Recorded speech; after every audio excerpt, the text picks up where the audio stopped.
Hey, pilots! Welcome to another exciting episode of War Robots Domination, a series of helpful gameplay tutorials designed to help highlight the tactics and strategies that I use to help tip the scales in my favorite game, War Robots. Each episode will feature a handful of battles along with helpful commentary that'll provide insight as to what I'm doing and why I'm doing it. I'm your host, Gotchure Beacons, and I've been playing this awesome game for a few years now, and I've learned a few tricks along the way that I'd love to share with y'all. You'll notice that although my hangar is fairly basic and at lower levels, I've been able to climb it up to Expert League. So I believe that you'll find my tactics will help you do more with less, which can be very helpful with today's economy in the game.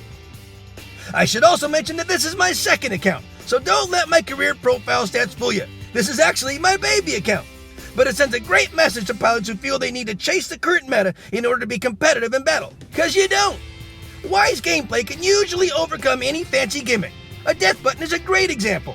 It can still melt just about any build, and its heritage stems all the way back to near the beginning of the game. It's all about knowing when to use it and how to use it. So, without further ado, I invite you to sit back, relax, and enjoy today's episodes while I walk you through my gameplay tactics and share with you my mindset in battle. I hope you find it entertaining, helpful, and fun to watch. I think you will.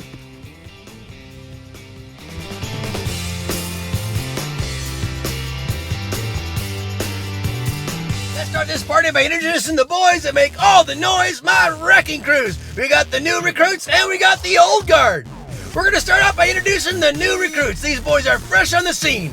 First out of the gate, we have Flash. He's my Gust Halo Pursuer.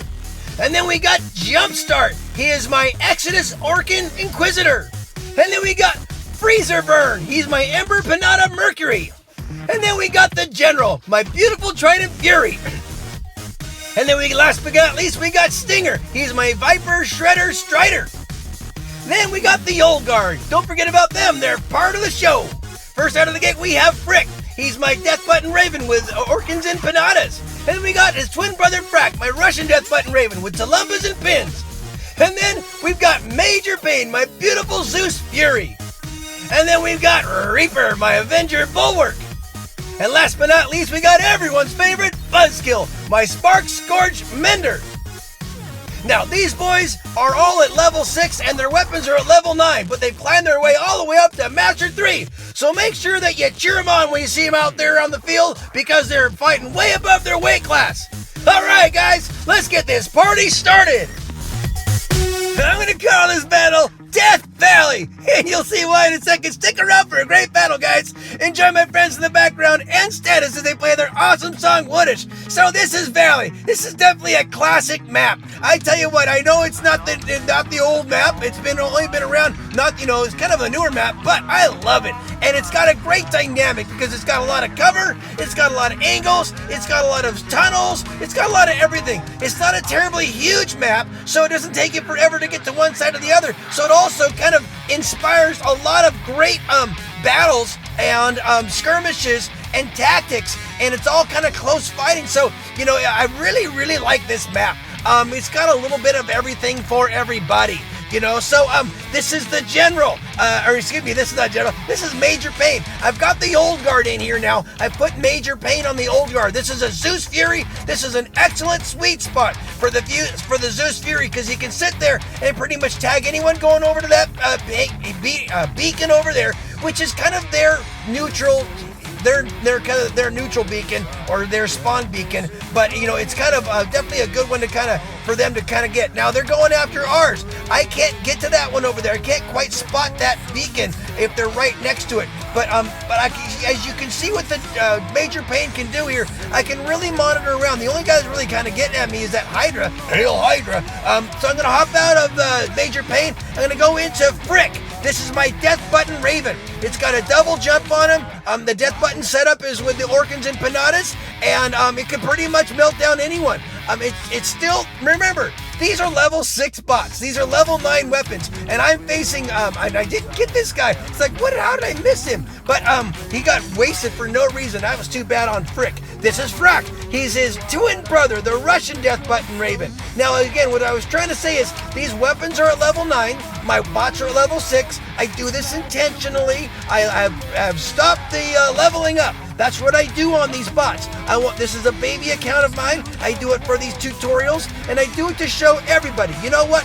You don't have to have the most high-level equipment in order to be relevant in the game. Am I carrying the battle? But look what I'm able to do with a good time, decision. Rather than going after that guy that was after me over there by our spawn beacon, which I knew I couldn't do anything about, look what I'm able to do with Frack and his double jump. I got over here and I am threatening a really good, important beacon. We are now at a 4-1 beacon advantage. We were down on beacon bar. We are right now. But watch what this is going to do. Watch how that one little stunt is going to swing the battle. Rather than take on someone I knew I couldn't take on, I went ahead and made a different kind of a deployment. Instead of going after a bot that I couldn't go after, I went after a beacon that I could. Now, I didn't stay there forever, but I capped it blue for a little while. I'm going into Buzzkill. He buzzes, then he kills you. And he's a pretty tough little son of a gun. He can weather a lot of little knife fights. I'm emptying out his weapon so he can go back in it again. Now, I can't go after that guy. So again, what I'm going to do, I'm going to go after here because I want that beacon back. I want a 4-1 beacon advantage. We need it so badly. And if you can't win the one-on-ones, you can at least, look at that. I helped take that guy down. Then my guy went over there, and then we had a third guy. We're getting that beacon back. I started a trend with my little stunt with Frack, and it's working out now because now we have been able to maintain this 4-1 beacon advantage for quite some time. And because that little power play wasn't really a power play, it was just kind of a maneuver that actually put us in a pretty good position posture-wise on the battlefield. This is a good battle. It was great to turn it around like that. We were down on beacon bar, but watch these guys. We got masters and experts on both sides, and most of these guys are running with level 10, 11, 12 bots. I have the level 6 bots in here, but I'm able to make it work because I make decisions that help swing the battle. So guys, when you're out there over your head, look for ways of winning. It doesn't always mean high firepower. If you see your name, thanks for the game. Peace out, guys. Okay, guys, I'm gonna call this one Mega Millions, and I'm gonna let my friends and status do their song War. Perfect for this battle. This one doesn't need my voice at all. Enjoy the show, guys. Stick around.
Thanks for sticking around, guys. Hope you enjoyed that one. If you see your name, thanks for the game. Peace out. I'm going to call this battle Endless Rush. It is this episode's Beacon Rush battle. So I got a special enjoy my friends in the background and status as they play their awesome song Theta. So I have a Beacon Rush hanger that I put out. These are all faster than average brawler type setups with a high DPS where I can jump on in, get to a beacon real quick and then go after it. Now, unfortunately with that one there, I didn't quite get that guy, and I thought I had backup, and he didn't do so well either. So good job on that little Camus. He took down two of us. Good for him. This is my Mercury, and normally he does a little bit better than this. I'm gonna try to come on over and try to at least pounce on this guy, but didn't quite get him, and didn't do too good with the Mercury there. That was I call him Freezer Bird. And so then, I'm going to hop into my next one here. This is Flash. He's my Gust Halo Pursuer. This time I took that guy out because he was going after our home spawn beacon. Now, I call this Endless Rush because normally these Beacon Rush battles go really, really fast. The key to Beacon Rush is jump on in after the neutral beacons and try to neutralize, get them opening up these portals, these beacons, but it takes a team to do it. I tell you what, Shenzhen is not the easiest map for this kind of an approach because your team really has to work at in a coordinated fashion to make it really play out well. Because you have to keep your spawn beacon liberated and then go after the neutral beacons and keep pressing toward their spawn home area. But in order to do it, you kind of have to divide and conquer, and everyone has to be working as a team. We didn't quite do that, but we have just been playing some good savvy gameplay, and we're starting to come back on these guys. Now, I think it's actually a pretty even playing field. I think as far as build levels are concerned, it's pretty balanced. In fact, they've got some pretty high-end equipment on their side too. But this is, by the way, this is Reaper. He is my Avenger Bulwark. He's a pretty tough son of a gun. The key for me is to remember to toggle back and forth between the physical shield and the Aegis shield when I need to use it. Sometimes when I get in the heat of battle, I forget to kind of go back and forth. So it just kind of depends. But luckily my team's been doing some pretty good teamwork. Whoever that is back there, he did a pretty good job of defending himself because my guy went back in there and didn't take him out. And that guy didn't even have full health. So whatever he did, he was able to really do good. Now I think he's going to jump in on me. And I didn't realize what he was until just about now. And it is a Mercury. And he did get the good jump on me, but luckily I was able to barely survive that one. But really, a very good effort on that pilot there. Now I think he's coming after me again. I think that's the same guy, and he knew that I was down, so he's coming after me. So I'm going to jump right back into that same area there, with a buzzkill. He buzzes, then he kills you. Now that guy's got, I think that one is a blitz because of that shield I saw, the Aegis shield that he has. It's a good little build. I have one in my other account. It's a very good build, but it's also got some limitations too. So if you can toughen up on him, you can do pretty good. But we are able to toughen up around the entire team there, and that was a nice green banner at the end. A lot of good pilots on both sides. It was definitely a grueling battle to the end. I think we were better focused on the beacons over what they were doing, and that helped us to win the battle. Make sure that you're going into Beacon Rush with fast bots that have put out high DPS, and you'll do a lot better. Try to leave the generals at home. Don't put a lot of support bots in. They really don't have a lot of place in Beacon Rush. So if you see your name, thanks for the game. Peace out, guys. Well, friends, that just about wraps it up for another episode. Thanks so much for watching. I hope you enjoyed what you saw and were able to take something you learned and use it in battle. I add content to my YouTube channel almost daily, so please stop by when you're able and check out the fresh new material. Or just click on an old episode and maybe catch another tip that'll help you up your game. If you like what you see, please tap on the red subscription button and then tap the bell to be notified when new episodes are released. It would also be helpful if you could make a comment about the video, whether it's an example of how the episode helped you, or maybe additional advice to help elaborate on the tactics I shared, or even constructive comments that'll help clarify something I might have missed. It's all good and greatly appreciated. Finally, this game is full of challenges and can create frustration for some who are simply trying to have fun with this awesome game. My goal is to provide you all with helpful information and help reduce the frustration and increase the fun. So, if you feel these videos are helping you, please share them with a friend, someone who you think might benefit from them. Well, that's about it for today, guys. As always, keep them blue out there, and I hope to see you on the battlefield. Make sure you're having fun, though, because if you're not, you're doing it wrong. I love you all for your support. Play well. Peace out.